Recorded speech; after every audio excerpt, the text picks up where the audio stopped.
দূর দূরান্ত থেকে যারা বাড়ি থেকে আজকের মাহফিলের উদ্দেশ্য রওনা হয়েছেন, একটা উদাহরণ শুনুন।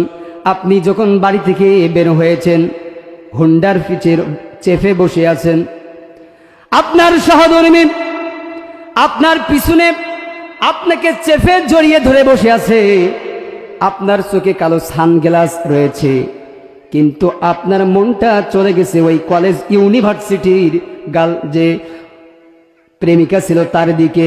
এই খবর তো আপনার স্ত্রী জানে না, জানেন কে? ইয়ালামু খাইনাতাল আইনি ওয়া মা তুখফিস সুদূর।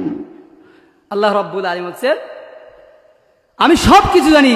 তোমার অন্তরে কি জল্পনা কল্পনা করতেছো, এখন কি করবা, আগামীকাল কি করবা, একটু পরে কি খাবা, কি চিন্তা ভাবনা করতেছো, 50 বছর পরে কি করবা, সব কিছু আমি রব্বুল আলামিন কি সব কিছু আমি জানি। আমার বাপ জানেন, এজন্য আসুন, কোরআনের কথা শুনতে হলে সর্বপ্রথম 2টা কর্মসূচি পালন করতে হবে। গতদিন ছিলাম ধামরাইয়ের, আমি সেখানেও একই কথা বলেছি। আমি যেখানে এই কথা বলি সর্বপ্রথম এই কথাটা বলে আমার আলোচনা শুরু করি।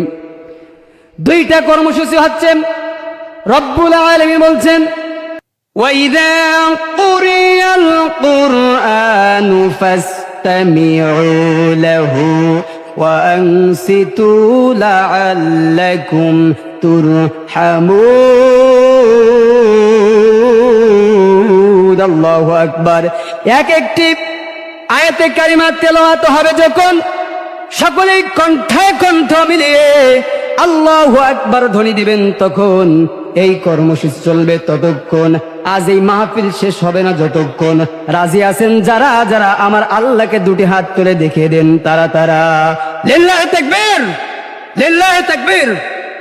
আমার ভাইরা, আল্লাহ রাব্বুল আলামিন বলছেন, বান্দা ওয়াইযা কুরিয়াল কুরআনু ফাসতামিউ লাহু ওয়া আনসিতু লাআল্লাকুম তুরহামুন। বান্দা, যখন দুনিয়ার বুকে আমি রব্বুল আলামিন আমার কোরআন থেকে, আমার রাসূলের হাদিস থেকে কথা বলা হবে, ও বান্দা তোমরা 2টা কর্মসূচি পালন করবা। নাম্বার 1 হলো তোমরা চুপ থাকবে, 2 নাম্বার হলো তোমরা মনোযোগ সহকারে শ্রবণ করবে।